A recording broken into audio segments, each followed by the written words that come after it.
I only got 4 hours of sleep last night. I played a video game until my eyes were fried, and I don't want to do this anymore. Somehow I've lost the key to the door.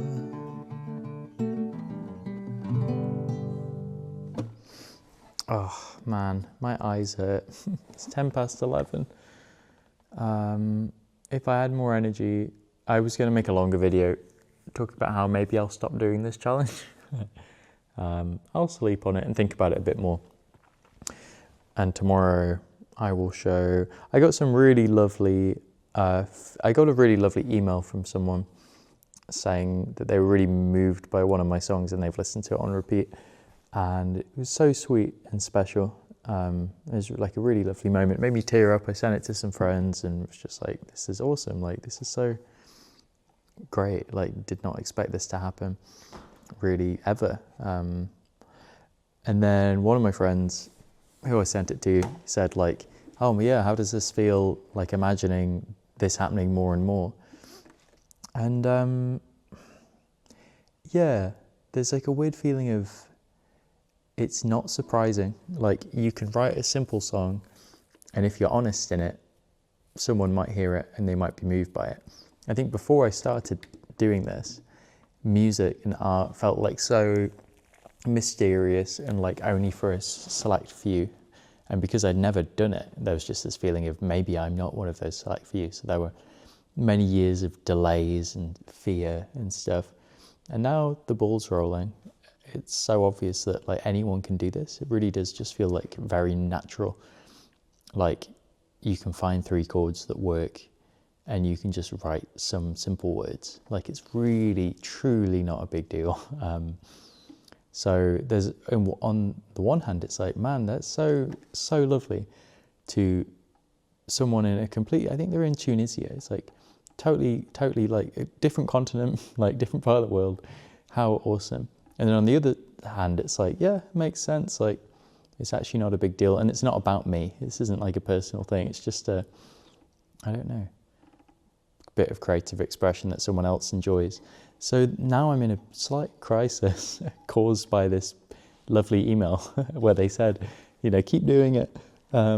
Maybe you'll be famous one day. So it's kind of ironic that it may be a catalyst in stopping.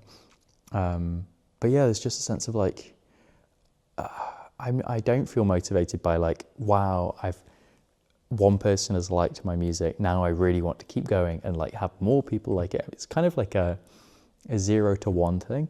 I like this. It's not really a mental model. It's just 0 to 1. But I guess it's a useful concept of like, often going from 0 to 1 is like the hardest thing by far. And then once you've done something once, then it's like, cool, you've done it once, and then it's much easier to do it a second time. Whereas like the distance from 0 to 1 is like huge and like unfathomably massive. So yeah, to go from having never made a song to making one song could take years and years and lots of fear. And then once you've made one, you're like, oh, okay, that actually wasn't a big deal. And then you make another one. And so part of me is like, yeah, I did say that I'd do this for a year. Am I going to fail publicly in such a ridiculous way? Because I'm not even a month in. But on the other hand, maybe I've got everything I need to from this now, you know, like, yeah, creativity doesn't feel mysterious to me anymore. It feels like very natural. I haven't been left with a strong desire to make better music or make more or yeah, improve my craft or whatever. I'm like, yeah, I've made some simple songs. I'm kind of content with that. I don't just want to quit like rashly. I'll keep thinking about it. But yeah, I think 0 to 1 really is the kind of 80-20. That's where a lot of the benefits are. And then maybe it's diminishing returns. I mean, maybe not, you know, maybe multiple months in I'd have some kind of breakthrough and make something amazing. But I was trying to think this, like if I made a really good song and like 10,000 people loved it, would that be any different? I don't know. Maybe this just will be the video that I was going to make tomorrow, but like low energy and rambly. But yeah, it makes me think of, I love David Foster Wallace, the author, and he talked about, he thought the point of art was like to prevent or to help loneliness.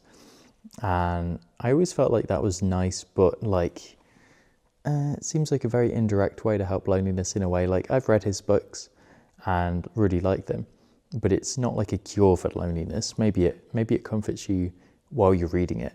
And getting to know him as an author, maybe that sticks with you, and then you feel a bit less alone because you're like, well, obviously he's dead now, but like, yeah, he existed, and you feel like kindred spirits. So maybe it does cure loneliness, but there is a sense of it doesn't feel particularly effective, like versus, I don't know, good forms of therapy or meditation.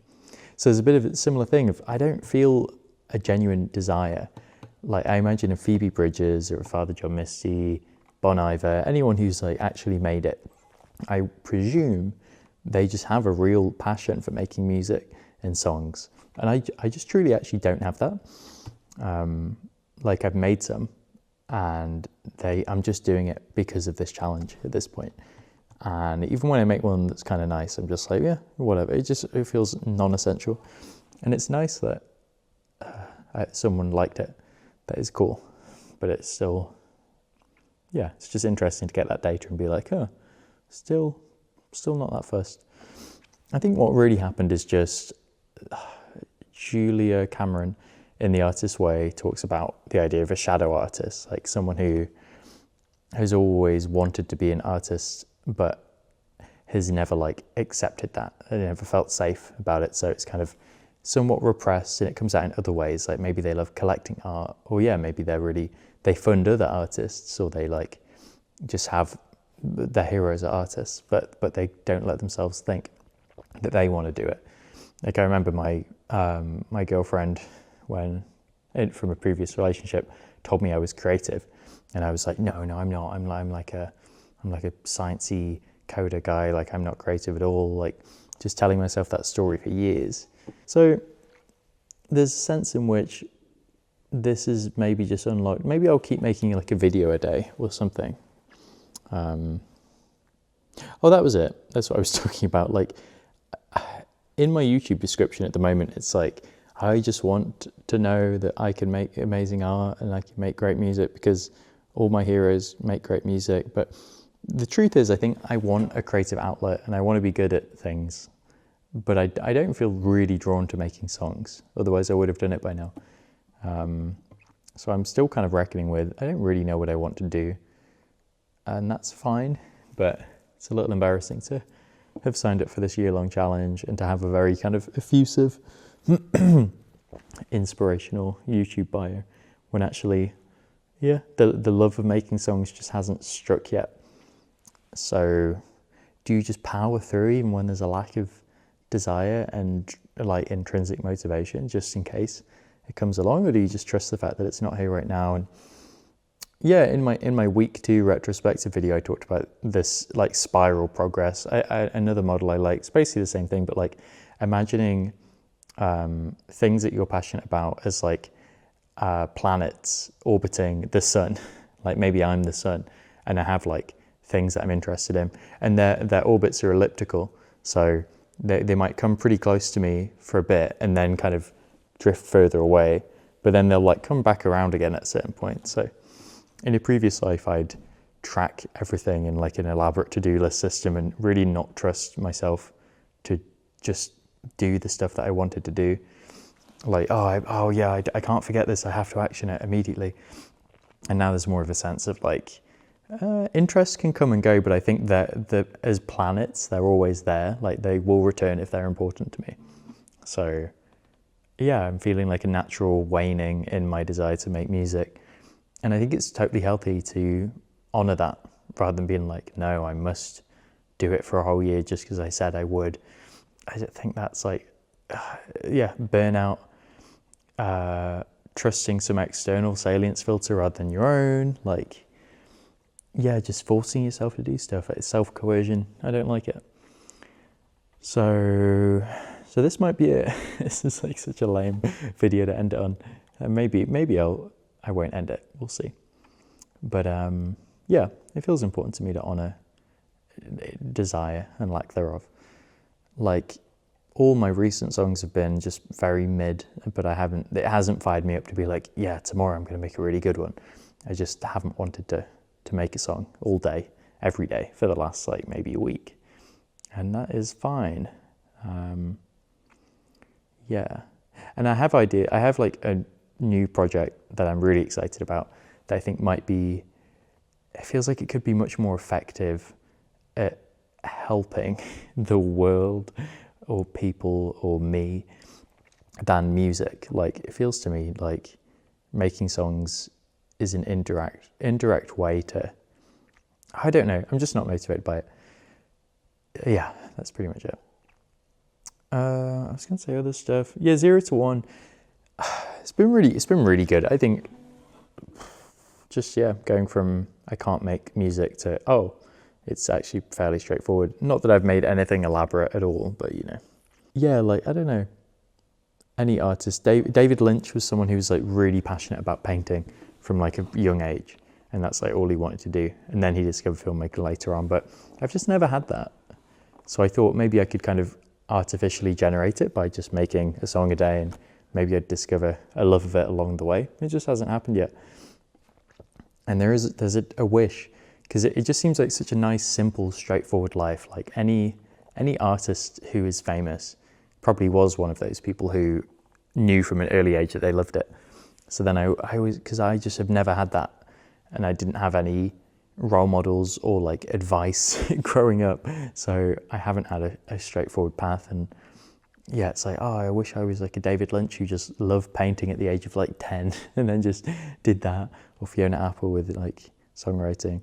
So there's like a desire to make that happen, but I don't think you can. I had this idea of like raging against the Tao or the Tao, or like, yeah, we're in a very complicated system. We're in the universe. There's so much out of your control, like your environment. And I think I waste a fair amount of energy, or have done, raging against like my conditions. But it's like, this is so pointless. It's so silly. So it's a similar thing, I think, embracing my just lack of, yeah, it feels like a shame in a way that I didn't discover a passion for, I don't know, freaking guitar at the age of 10 or painting or whatever, but clearly that wasn't my path, and I'll follow my intrinsic desires where they lead, and they are not leading to making a song every day.